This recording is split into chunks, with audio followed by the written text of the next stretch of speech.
All right, y'all, welcome back to another episode of the podcast. I'm going to get right into it. And this is a conversation that is a call out and a call up for men. Men, we need to step up. We need to reclaim our strength. In this conversation, in this podcast episode, I'm going to tell you exactly why, what's at cost, and then I'm going to share 5 practices that we can start right away to reclaim our strength. I've been having this conversation a lot, and I really think it's so important to just have super straightforward and super directly, which is that as men, we got to step up. And as women, we need to hold space for our men to step up as well and encourage our men to step up, because what's happened is that we have swung the pendulum so far, because I will, of course, admit that men have, and the toxic masculinity, there's a lot of validity to that in the way that men have showed up throughout history, right? A lot of positives, of course, but a lot of negatives and a lot of oppression. However, we've now swung that pendulum way too far in the opposite direction with this toxic masculinity conversation that we got to shift back. And we got to find that back middle ground, and we got to shift back towards strong, embodied masculine leadership, because we can't confuse strength and toxicity. Those are 2 different things. Masculinity done wrong, and men of leadership in the past and still today that you see in certain pockets can absolutely be harmful. That's not what I'm here to talk about. I'm talking about a new way of embodied masculine leadership. And we need to bring this conversation back, and we need to bring strength back into the conversation. I feel a lot of men are walking on eggshells these days, and they aren't saying what they feel. They're not stepping into their full strength and their power. And like, we're literally seeing the testosterone levels going down. That's an issue. We're literally seeing men becoming softer and softer and softer, estrogen levels rising in men. It's like, these are issues, not only for our women, because it's going to impact women's ability to find a partner that they want to create with, but it's also going to impact our society, because what happens is that when we stop putting a focal point on building strong men, then we create really hard times for ourselves. The full adage, as I'm sure most of you have heard, is that hard times create strong men. Strong men create good times. Good times create weak men. Weak men create hard times. It's a cycle. It's a loop. It's a circular loop. And right now we are in a stage of hard times created by weak men. And these hard times are now providing us with the opportunity to create strong men again. But we're at a pivotal point. We're at a fork in the road where if we don't create strong men, then our society will collapse, truthfully. Because look at history. Like, I'm not trying to be doom and gloom pessimist here. I believe that we can and we will, and we are changing this. And you listening to this conversation is playing a role in this. But what happens in history is when we stop cultivating that strength, and we assume that everyone shares our same moral compass and our values, and we just assume, oh, we can lower the men. We don't need strong men. Those societies become vulnerable and eventually fall. So look at Carthage. Carthage fell to Rome. Look at the Song Dynasty. The Song Dynasty fell to the Mongols. And look at even the great and mighty Rome fell to neighboring barbarian tribes who came in and were stronger. I mean, the Roman Empire and the Roman army was the strongest in the world. And once they stopped cultivating that strength and that strength in their men, then they fell to neighboring barbarian tribes. So it happens. And this is a cycle we've seen in history that's as clear as day. So like, I don't want it to happen to our society. I know you don't either. So that's why we're here to have this conversation today. So Jordan Peterson, I think, says it very well. And this is kind of the thesis for this conversation, is that we don't need more nice guys. The world does not need more nice guys. The world needs more good men.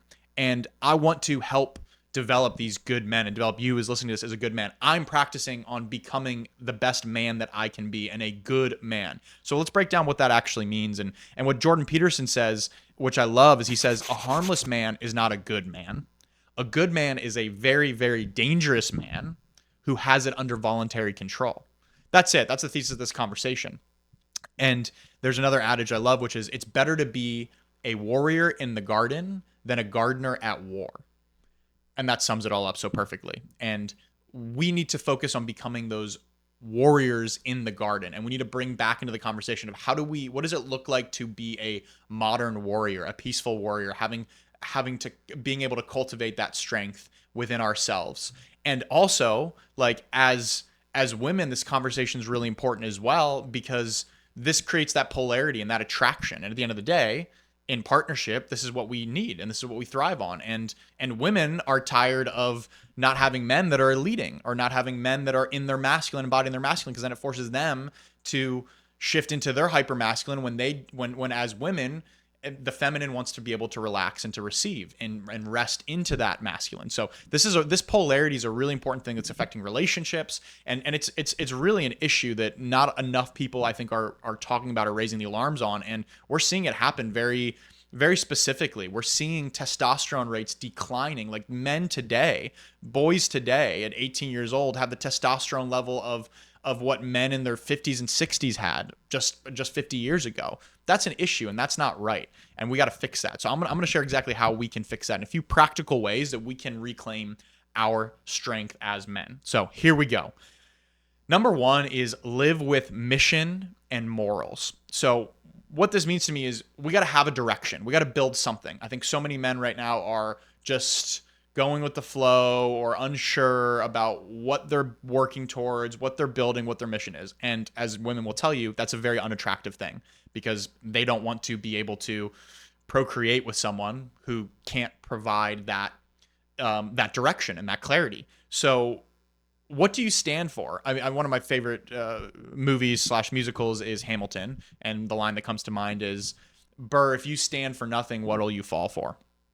And that is so good because it's like, what do you stand for? Now, you don't have to have it all figured out. As a man, you don't have to have it all figured out. You don't have to know exactly, this is my career path. I feel so certain on this. And like, this is where I'm going. It's like, you don't have to know. That's not the point. But the point is, what direction are you pointing? Where are you pointing the compass towards? Because that is important to choose. You don't have to have the whole road figured out. You just need to know where are you pointing and who do you want to become? What are the values that you're striving to embody?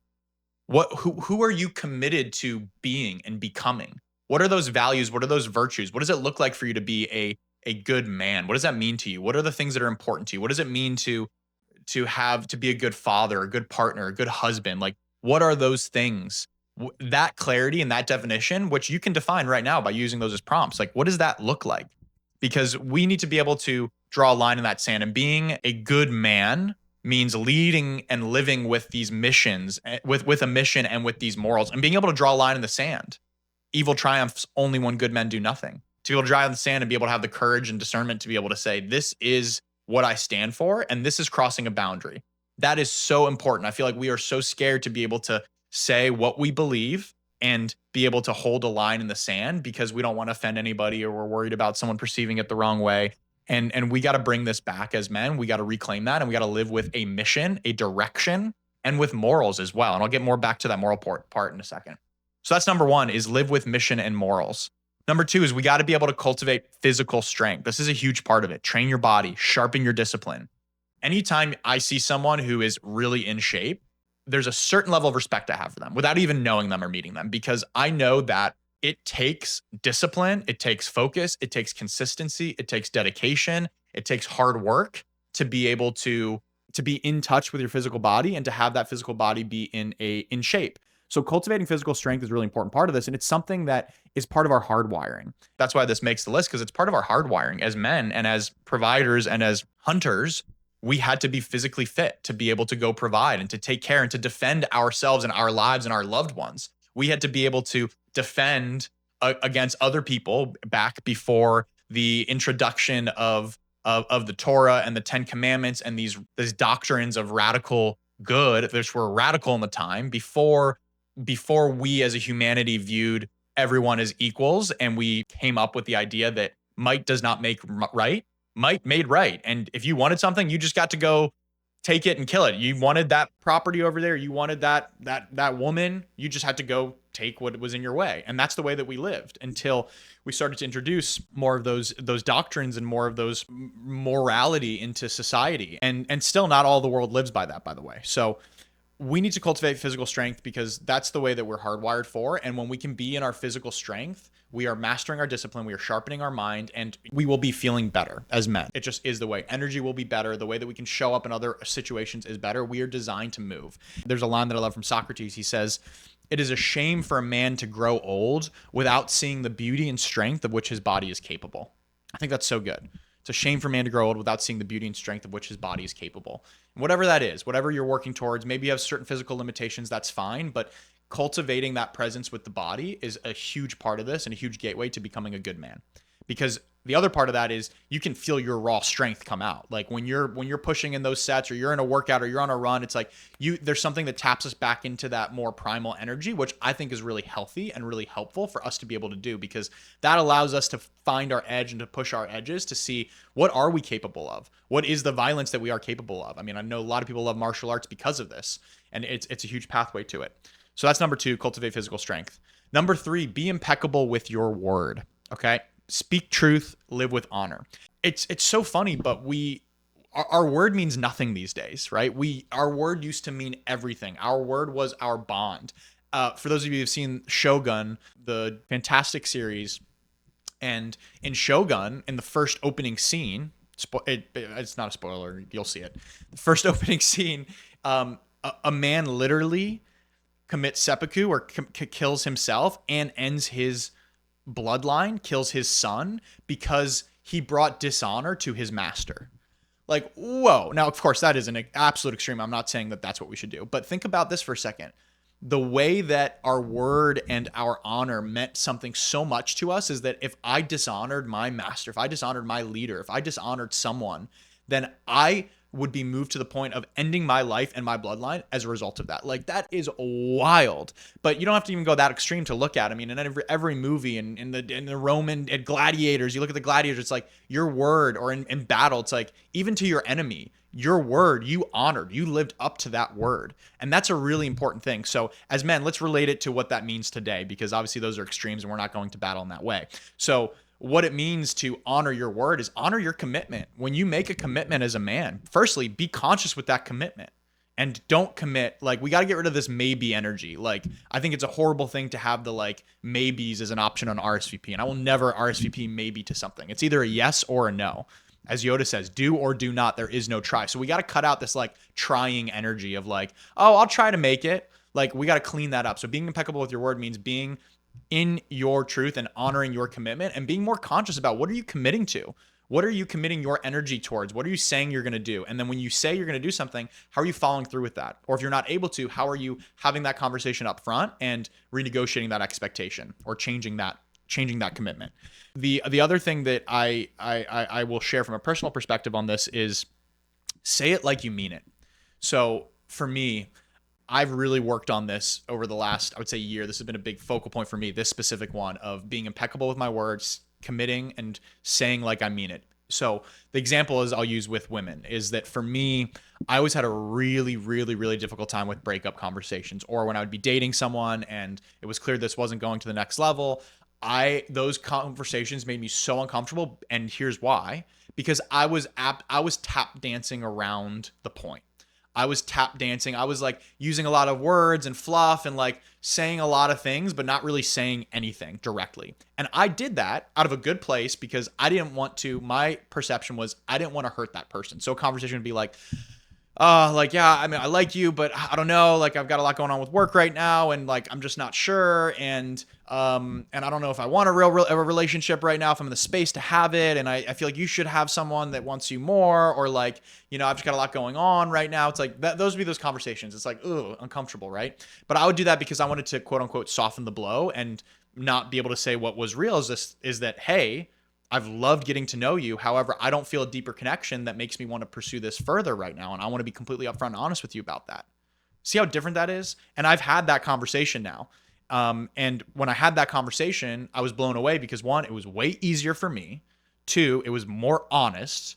3, it landed so much better. And though, of course, like the girl who I was dating didn't want to hear that and didn't like to hear that, she was grateful and appreciative because now in her mind, she's not like second guessing of like, oh, is there a chance, or like maybe he's busy now, but maybe it'll come back around. And I always used cop outs. I would use cop outs like, oh, I got a lot going on right now, or it's like I've got travel coming up, and so it's not the right time. So like we should end this, or like maybe we should keep hanging out casually until then, right? It's like, no.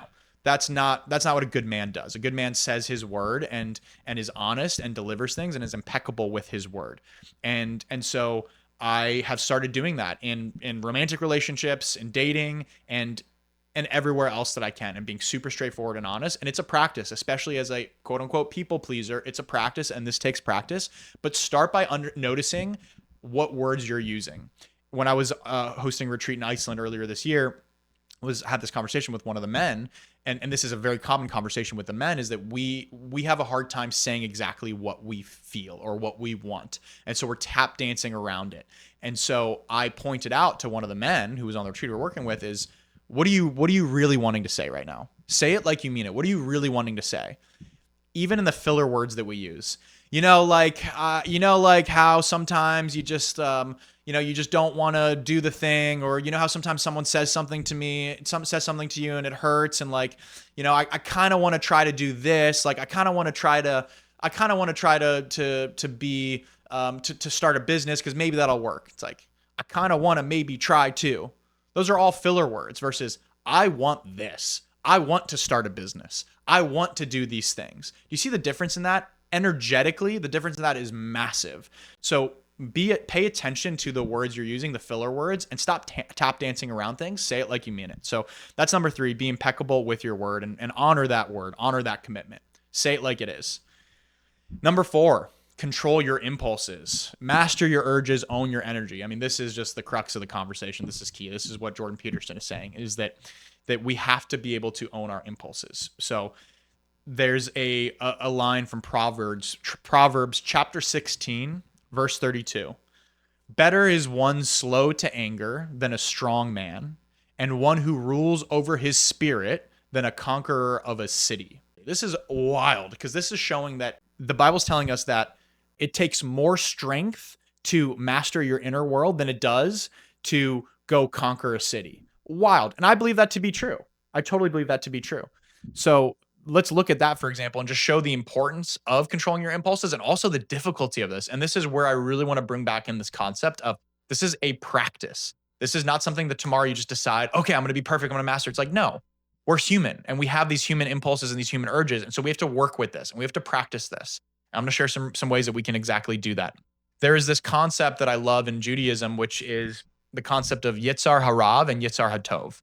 Yitzhar Harav and Yitzhar HaTov means that we actually, within us, we have these two spirits, if you will, these two inclinations. We have our animalistic inclination and our animalistic urges, which is the Yitzhar Harav.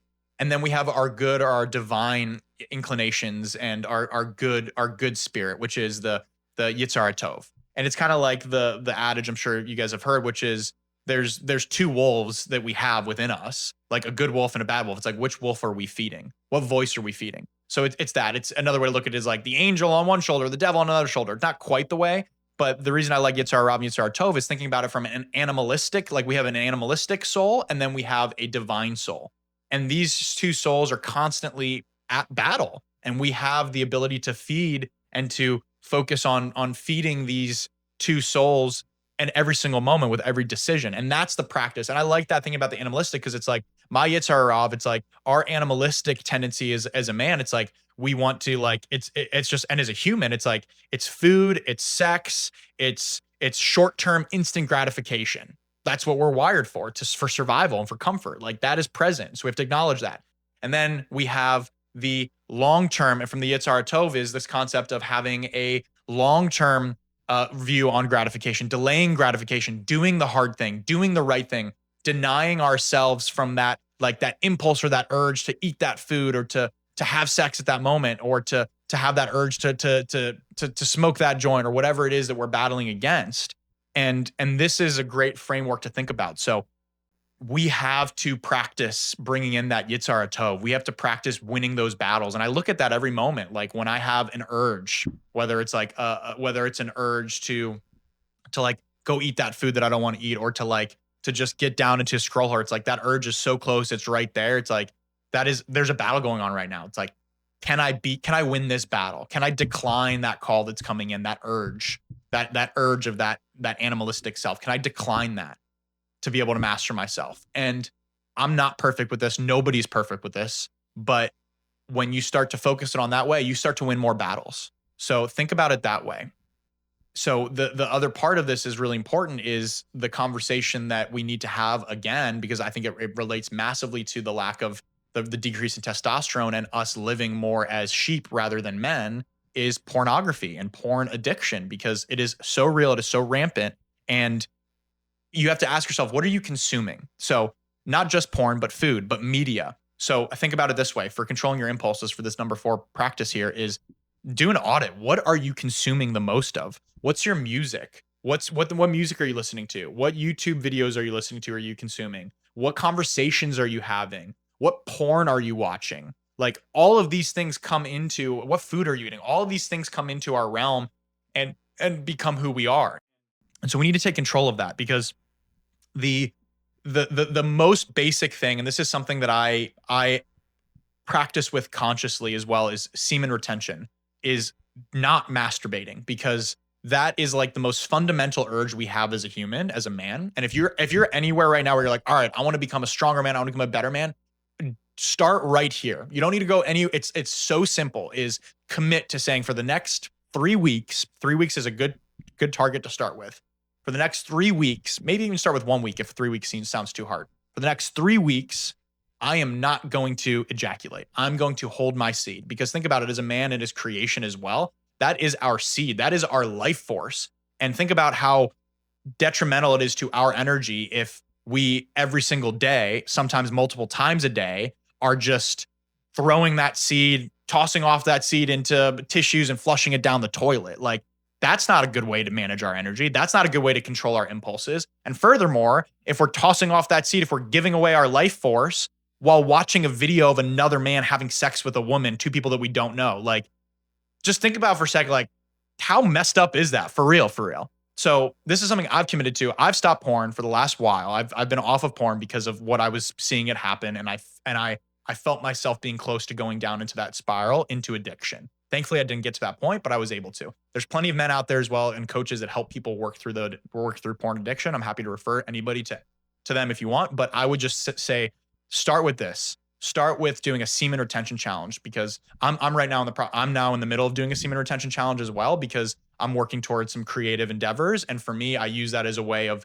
building discipline. And if I'm working towards something creative, because instead of then throwing off that life force and tossing off a seed into the trash and literally running it down the drain, I'm cycling that energy, and I'm building up that potential, and I'm funneling that towards other creative endeavors, and I'm giving life to other things. Because think about it, it's like our seed literally gives life. It has the power to create life, of course, with women, but it has the power to create life.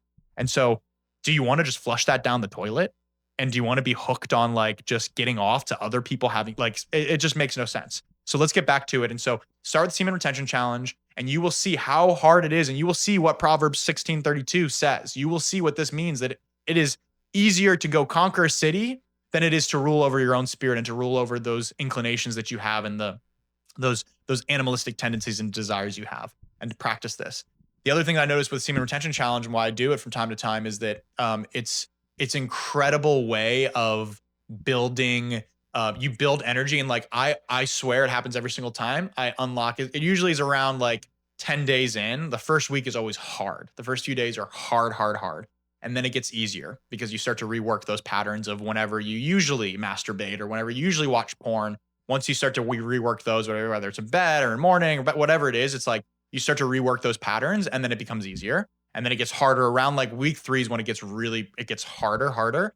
But there's a couple weeks, I would say around day 10 is when new clarity is unlocked, focus is unlocked, deeper energy is unlocked, your testosterone levels increase, better workouts happen, more output happens. So when you feel those urges, it's just energy moving. So how can you breathe into that and harness that energy and use that? Like, sometimes when I was doing more extended semen retention challenges, I would be like, okay, I'm going to go into the cold tub first. And if I get out of the cold tub and I still have the desire, then great, I'll go. But if not, then I won't. And I never would after getting out of the cold tub. Or like if you feel that urge in the real moment, you're just like rock hard, like knock out 100 push-ups, 50 push-ups, and watch how that energy transmutes and shifts. So we have to be able to master this energy, and mastering our sexual energy is a huge part of that. And that's why I'm talking so much about this, because it's also, it's a bit taboo to talk about, but it's so freaking important to talk about, because it is our life force. So control your impulses, understand what you are consuming, because we are a product of that. So that's number 4. Number 5, and finally, this practice of pray and find brotherhood. Connect to God and other good men. This is essential. So first, to start with connecting with God. So prayer to God helps me so much. When I pray to God every single morning, And I do it by wrapping up tefillin, because in our tradition of Judaism, we wrap tefillin to connect our heart and our mind together. And so when I pray and I wrap up tefillin and I pray, or however you pray or however you meditate, bring in this prayer and bring in this asking of, God, please give me strength today. Give me strength to win the battles that come up, to win more battles than I lose that come up against my Yitzhar Harav, or against my animalistic soul, or against my tendencies. Help me control my impulses. And I promise you, like, because I've done it both ways, when I consciously say that and I speak that out loud, even if it's in my mind, but when I speak that out loud, God, please help me. Like this morning, please help me make it through today without masturbating, without looking at porn. God, please help me make it through today to conquer my impulses and to stay in my focal point and to keep building and working towards what I'm working on. Saying those words out loud and asking for that help, it's incredible how much that helps. Go figure, right? It's incredible how much that helps, of just speaking that out and asking for help. Because then it's like, it's a form of accountability in a way too, because I've spoken it up. I'm so much better, and it's so much easier when I hand that over and I ask for God's help with that. So I think prayer is a really big part of this and of mastering these impulses. God, please help me in this conversation I have today with this person. Please help me speak my truth. Please help me honor my word. Please help me say the true thing to me that sounds difficult, or please help me show up in the most authentic way. Please help me give clarity. All of these things reinforce this way of the good man. And then connecting and finding brotherhood. This is so important. Like, we need to spend time in brotherhood, and we've been isolated from other men, and we need to be able to come back to and spend time in brotherhood. I'll drop in the notes. My good friend Quentin Williams, he has a great men's group here in San Diego and does virtual coaching with other men, and creating men's circles and an environment for men, because that's really important. And there's plenty of other men's coaches out there that are doing this fantastic work. But even if it's not something like that, do things with other guys. Like, just last night, I went to the sauna and did a sauna cold tub session, had dinner with 2 other guys, and like, just being in brotherhood in that way feels so good and is so nourishing and important. Playing basketball. This is one of the reasons why I love playing basketball, and we have our weekly basketball run on Wednesdays. It's like, most of the guys there, we look forward to that Wednesday night run every single week. It's the highlight of our week, because we get to come, we get to express our physicality, we get to compete, which is so important, to be able to get that competition energy and compete, to dig deep and to compete. And then we get to be with other men like that. It hits, and we get a great workout. So like, it makes sense to me why that's the highlight of most people's weeks, because like it checks all of those boxes. So we need to do more of those things. I know a lot of people play in like, they play in a rec league, they play a men's league for soccer or whatever it is, or jujitsu, as I mentioned earlier. Whatever it is that gets you into brotherhood and gets you into these conversations when you're just with other men, where you can talk about relationships differently. You can talk about some of these things a bit more differently. It is imperative and so incredibly helpful in that process.